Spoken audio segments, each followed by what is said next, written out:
Bienvenidos al módulo número 2, Trastornos del desarrollo intelectual y del neurodesarrollo en la población general y en la población latina.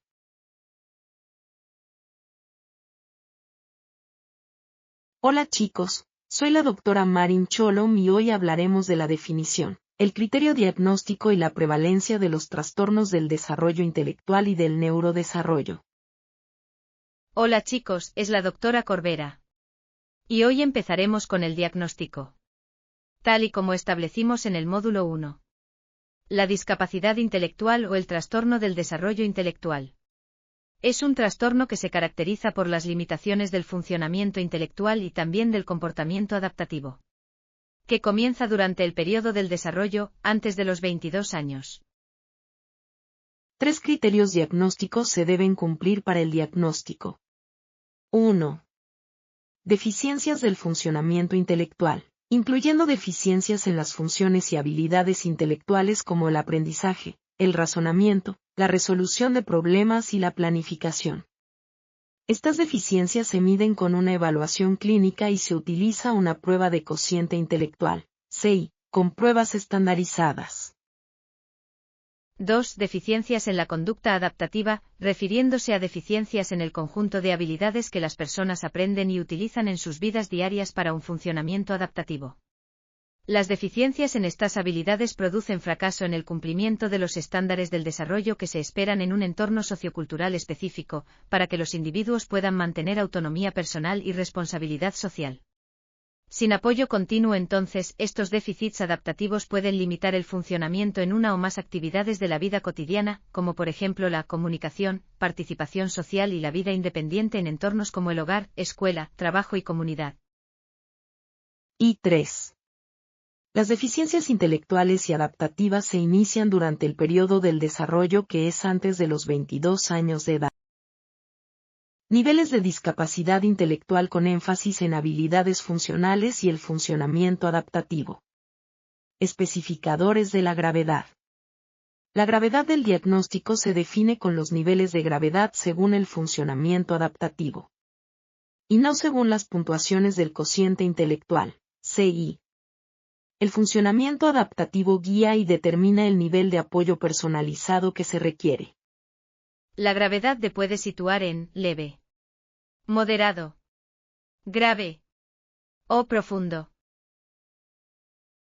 dependiendo de los niveles de gravedad de discapacidad intelectual. El DSM-5 los clasifica en una tabla.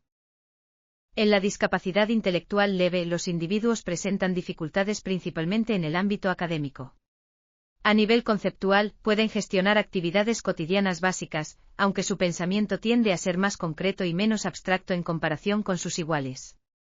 Las dificultades se hacen más evidentes en la lectura, la escritura, el manejo del dinero y la organización del tiempo, lo que les lleva a necesitar ayuda en áreas que exigen planificación o ejecución de tareas complejas. A nivel social, es común observar una inmadurez en las relaciones interpersonales. Las personas con discapacidad leve pueden tener dificultades para interpretar adecuadamente las señales sociales, lo que aumenta el riesgo de ser manipuladas o malinterpretar situaciones sociales. A pesar de esto, son capaces de mantener relaciones y comunicarse, aunque el lenguaje y las interacciones pueden ser más concretos o infantiles. En el dominio práctico, estas personas suelen ser bastante funcionales en actividades básicas de autocuidado. Sin embargo, requieren apoyo en áreas más complejas como la gestión del hogar o el manejo de las finanzas. En el caso de la discapacidad intelectual moderada, el impacto en las habilidades conceptuales es mucho más notable. Desde una edad temprana, los individuos muestran un desarrollo académico retrasado, y las dificultades para aprender a leer, escribir o comprender conceptos matemáticos persisten durante toda su vida. Es necesario un apoyo constante para completar las tareas que involucren estas habilidades. Socialmente, aunque logran establecer relaciones significativas con familiares y amigos cercanos, la capacidad de comunicación es limitada. Aunque usan el lenguaje verbal, este es menos complejo y tienen dificultades para interpretar las señales sociales de manera adecuada. Además, su capacidad para tomar decisiones por sí mismos es limitada, lo que requiere un alto nivel de apoyo para navegar por situaciones sociales y laborales. En cuanto al dominio práctico, estas personas pueden aprender a cuidar de sí mismas con entrenamiento, aunque el proceso es largo.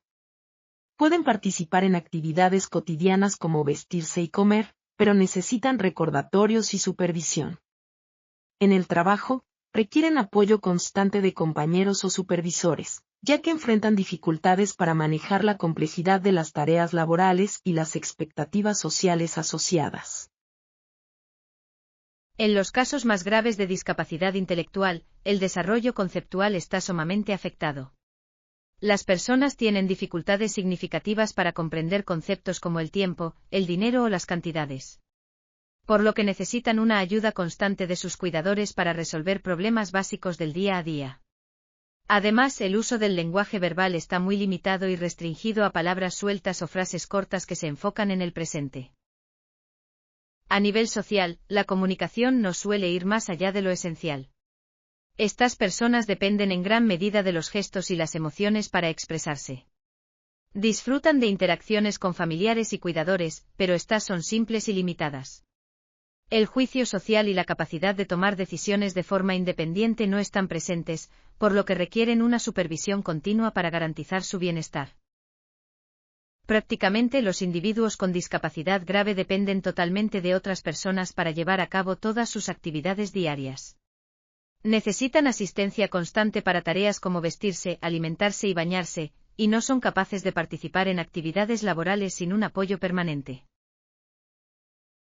Finalmente, en el nivel de discapacidad intelectual profunda, las capacidades conceptuales están tan limitadas que estas personas operan casi exclusivamente en el mundo físico, más que en procesos simbólicos o abstractos. En la mayoría de los casos, no comprenden ni usan el lenguaje escrito, y si presentan alteraciones sensoriales o motoras, esto impide el uso funcional de objetos. Socialmente, su capacidad de comunicación es extremadamente reducida, basada en gestos y respuestas emocionales básicas. La mayoría de las veces, dependen completamente de sus cuidadores y familiares para satisfacer todas sus necesidades, aunque disfrutan de la interacción social a su nivel. La interacción suele estar limitada a lo más inmediato, sin comprensión de situaciones complejas. En cuanto a la vida práctica, estos individuos dependen por completo de otros para todas las actividades cotidianas, desde comer hasta vestirse y mantener su higiene personal. A menudo, solo pueden participar en actividades recreativas muy sencillas, como escuchar música o pasear, y siempre con asistencia. Cualquier habilidad funcional se limita a tareas muy simples y guiadas, y en muchos casos, también enfrentan comportamientos inadaptados o autolesivos. Consideraciones para el diagnóstico. Para la evaluación de la discapacidad intelectual, es importante tener en cuenta factores como la comunidad, la cultura, la diversidad lingüística y las diferencias culturales y de comunicación. Epidemiología de las discapacidades intelectuales y del desarrollo. Estos trastornos del neurodesarrollo pueden ser leves o muy severos y pueden afectar tanto la inteligencia como el movimiento, el sistema visual y auditivo, la comunicación y el comportamiento. En los Estados Unidos de América, en la década de los años 60 cuando se empezaron a controlar y monitorizar los casos con discapacidad, se estimó que un 6% de los niños tenía algún tipo de discapacidad, y hoy en día se estima que un 20% de los niños tiene algún tipo de discapacidad. De acuerdo con el DSM-5, la prevalencia de la discapacidad intelectual es de 1% en la población global, pero se estima que varía dependiendo de la edad y nivel de severidad. La discapacidad intelectual leve es más frecuente que la grave, y su prevalencia aumenta en contextos de bajos niveles socioeconómicos, donde se incrementa en un 8%. Sin embargo, la discapacidad intelectual severa no está tan influenciada por estos factores económicos y suele estar asociada a otros trastornos del neurodesarrollo, como epilepsia, parálisis cerebral o problemas genéticos. A pesar del incremento en la prevalencia de discapacidades intelectuales y del desarrollo, con el avance de la tecnología y las infraestructuras hay un mejoro en la identificación temprana de las discapacidades y mejor acceso a intervenciones y tratamientos que ayudan enormemente. Epidemiología de las discapacidades intelectuales y del desarrollo en latinos e hispanos. La Encuesta Nacional de Salud Infantil de 2016 encontró medidas de prevalencia distintas según el tipo de discapacidad y los grupos raciales y étnicos.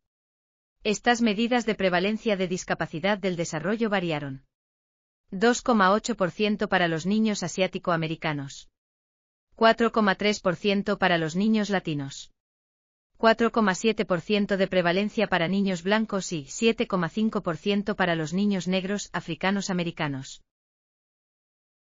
Las medidas de prevalencia de discapacidad del desarrollo para adultos. Los datos recientes del Behavioral Risk Factor Surveillance System encontraron una mayor prevalencia de discapacidades intelectuales y del desarrollo entre los adultos de minorías raciales étnicas. Los adultos de raza negra africana 29%, los adultos latinos 25,9% y los adultos blancos un 20,6%. Causas de discapacidades intelectuales y del desarrollo. Las principales causas de discapacidades intelectuales y del desarrollo son causas genéticas. Algunas discapacidades se deben a cambios en los genes o cromosomas, como por ejemplo, el síndrome de X frágil y el síndrome de Down. También hay causas nutricionales, que son alteraciones que se producen a causa de anomalías nutricionales, como por ejemplo, defectos en el tubo neuronal a causa de un déficit de yodo. Causas infecciosas. Son infecciones congénitas como la toxoplasmosis, como también infecciones en la infancia, por ejemplo, encefalitis. También hay causas tóxicas, que son déficits causados por tóxicos ambientales adquiridos durante el desarrollo, por ejemplo, síndrome de alcoholismo fetal o envenenamiento por plomo. Otra causa es traumatismos. Causas por traumatismos y lesiones cerebrales durante el desarrollo, por ejemplo, lesiones cerebrales traumáticas. Y por último otras causas como por ejemplo, nacimiento prematuro asociado con lesiones cerebrales. A continuación vamos a describir los trastornos del desarrollo más comunes que causan discapacidad intelectual. El síndrome de Down está causado por 3 anomalías cromosómicas distintas. El tipo principal, la trisomía 21, se produce cuando un individuo posee 3 copias, en lugar de 2, del cromosoma 21. La trisomía 21 representa aproximadamente el 96% de todas las personas con el síndrome. Pero también existen otras 2 variantes. Se cree que el síndrome de Down es la causa cromosómica más común de discapacidad intelectual. Aunque las estimaciones varían, los estudios de prevalencia de la mayoría de los países occidentales señalan que el síndrome de Down se produce aproximadamente en 1 de cada 800 a 1000 nacidos. Como ocurre con muchas condiciones genéticas asociadas a la discapacidad intelectual, las personas con síndrome de Down presentan algunas afecciones de salud con tasas que son muchas veces superiores a las de la población general. Estos problemas de salud suelen ser defectos cardíacos, problemas gastrointestinales, leucemia, obesidad, problemas auditivos y problemas de visión. De las personas con síndrome de Down en Estados Unidos en 2010. 67% son blancos no hispanos, el 13% negros no hispanos, el 16% hispanos, el 3% asiáticos o de las islas del Pacífico y el 1% indios americanos o nativos americanos. El síndrome del cromosoma X frágil. Es la principal causa hereditaria de discapacidad intelectual. El síndrome se observa en aproximadamente 1 de cada 3.600 varones y 1 de cada 4.000 a 6.000 mujeres. Este es el resultado de una mutación en el gen FMR1 del cromosoma X. Ya que el síndrome del cromosoma X frágil está ligado al cromosoma X, la expresión fenotípica es diferente en hombres y mujeres. Por lo que más del 90% de los hombres con la mutación completa tienen un coeficiente de inteligencia en el rango de discapacidad intelectual. El funcionamiento cognitivo en individuos con el síndrome del cromosoma X frágil varía, desde presentar coeficientes intelectuales apropiados para su edad cronológica, hasta presentar discapacidades intelectuales graves. Síndromes del cromosoma 15 asociados con discapacidades intelectuales y del desarrollo. Actualmente hay unos 800 síndromes genéticos asociados a la discapacidad intelectual, que están enumerados en la base de datos online Mendelian Inheritance in Man. 3 síndromes que están relacionados con alteraciones de la misma región del cromosoma 15 y están asociados a la discapacidad intelectual son el síndrome de Angelman, el síndrome de duplicación 15q y el síndrome de Prader-Willi, conocido por sus siglas como SPW. Síndrome de Prader-Willi, conocido por sus siglas como SPW. El SPW está causado por la pérdida de la región 15q11q13, heredada paternalmente, y se estima que afecta a entre 1 de cada 10.000 y 1 de cada 30.000 individuos. El SPW se caracteriza por hipotonía y retraso del crecimiento en la infancia, seguido de hiperfagia que conduce a la obesidad a partir de la infancia, discapacidad intelectual o de aprendizaje, y una variedad de problemas de comportamiento, incluyendo el trastorno obsesivo-compulsivo, TOC y psicosis. 550 encuestas completadas. En este registro la mayoría de los participantes fueron no hispanos o latinos, 82%, los latinos solo conformaron fueron el 9,5%. El síndrome de Prader-Willi puede estar infradiagnosticado entre los afroamericanos e hispanoamericanos que no se parecen a los niños con síndrome de Prader-Willi presentados en la mayoría de los libros de texto. Las lesiones del síndrome de Prader-Willi se asocian a menudo con una menor expresión del gen, OCA2, lo que conduce a un fenotipo de pelo rubio, ojos azules, incluso en familias con caras típicamente más oscuros. El trastorno de espectro autista, conocido por sus siglas como TEA. El trastorno del espectro autista es un complejo trastorno del neurodesarrollo que se manifiesta en la primera infancia y suele durar toda la vida. El TEA se caracteriza por deficiencias en 2 ámbitos fundamentales: A. Comunicación e interacción social, y B. Conductas e intereses restringidos y repetitivos. El trastorno del espectro autista es muy heterogéneo en la presentación de síntomas, que se pueden presentar con muchos niveles diferentes de deterioro en la comunicación social y la interacción, así como diferentes niveles de comportamientos restrictivos y repetitivos, cada uno de los cuales varía de leve a grave. Las personas con TEA presentan una amplia gama de capacidades intelectuales. El DSM-5 requiere un especificador diagnóstico que indique si el individuo es con o sin deterioro intelectual, ya que una comprensión del funcionamiento intelectual del individuo facilitará el diagnóstico.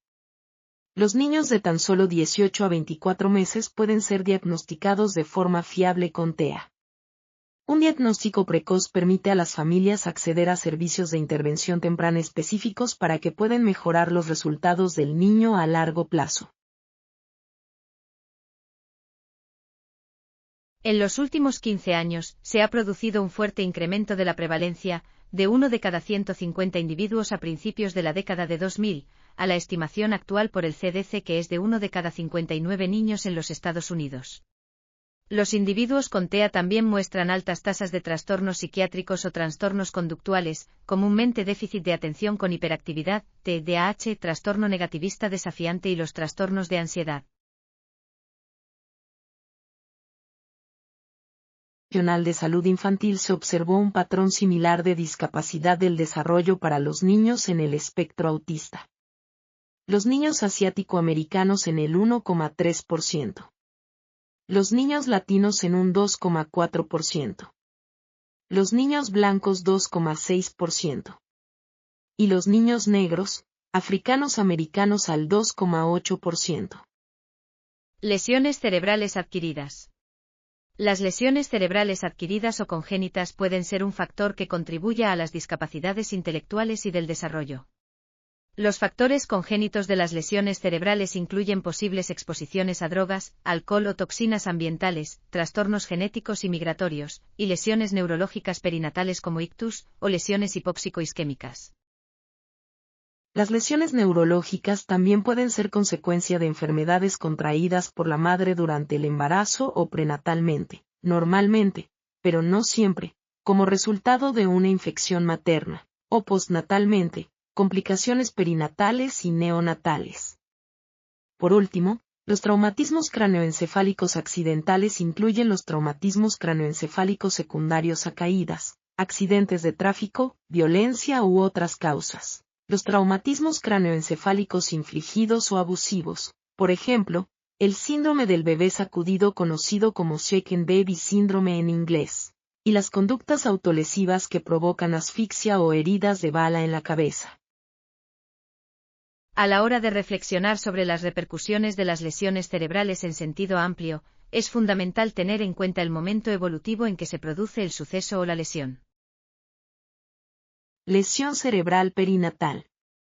Las lesiones cerebrales perinatales son una serie de complicaciones potenciales que conducen a una lesión cerebral entre los periodos fetal y neonatal. Pueden provocar lesiones cerebrales muy tempranas, y se reconocen comúnmente en partos prematuros. Tras el periodo perinatal, también puede haber lesiones cerebrales postnatales, desde traumatismos cráneoencefálicos hasta enfermedades críticas e intervenciones médicas. La parálisis cerebral. La parálisis cerebral se describe como un grupo de trastornos permanentes del desarrollo del movimiento y la postura, causantes de limitaciones de la actividad que se atribuyen a alteraciones no progresivas que se produjeron en el cerebro fetal o infantil en desarrollo. La parálisis cerebral puede considerarse el extremo grave de un espectro de trastornos motores del desarrollo, que se extiende desde una limitación funcional mínima hasta la dependencia total de cuidados. Esta es la causa más común de discapacidad física en niños. Los niños negros tienen un 29% más de probabilidades de padecer parálisis cerebral que los niños blancos e hispanos, y los niños asiáticos tienen un 20% menos de probabilidades de padecer parálisis cerebral que los niños blancos. No hay diferencias entre niños blancos e hispanos. Síndrome de alcoholismo fetal. Los efectos de la exposición prenatal al alcohol constituyen un grave problema de salud pública, tanto en Estados Unidos como a escala internacional. La tasa de incidencia del síndrome alcohólico fetal, SAF, se sitúa en torno a un caso por cada 1000 nacidos vivos, lo que convierte al SAF en la principal causa prevenible de discapacidad intelectual. La tasa combinada de casos se ha estimado conservadoramente en 9,1 casos por cada 1000 nacidos vivos, aunque estudios recientes encontraron tasas tan altas como del 2% al 5% entre los niños en edad escolar, lo que sugiere que la exposición prenatal al alcohol sigue siendo una preocupación significativa para la salud pública. El síndrome alcohólico fetal se caracteriza por deficiencia de crecimiento, ciertos rasgos faciales como fisuras palpebrales cortas, surco nasolabial indistinto y labio superior fino, y por último disfunción del sistema nervioso central. Síndrome de alcoholismo fetal en latinos hispanos. En Estados Unidos, el síndrome de alcoholismo fetal es menos prevalente en niños hispanos y más prevalente en nativos americanos y nativos de Alaska. Hola chicos, llegó la hora de poner a prueba tu conocimiento con Preguntín. Primero, mira los videos sobre el síndrome de Down en el folleto y escribe una reflexión de 100 palabras. Después, mira el video sobre el síndrome de X frágil y escribe una reflexión de 100 palabras. También, mira los videos sobre el síndrome de Prader-Willi y el síndrome de Angelman y escribe una reflexión de 100 palabras. Finalmente, mira el video sobre el trastorno del espectro autista y escribe una reflexión de 100 palabras. Por último, responde estas preguntas. ¿Cómo se clasifica la gravedad de la discapacidad intelectual según el DSM-5, y cuál es la causa más común de discapacidad física en niños? Gracias por acompañarnos en el módulo 2, nos vemos en el módulo 3. Así es chicos. Gracias por su tiempo y por acompañarnos en este vídeo. Nos vemos pronto en el módulo número 3.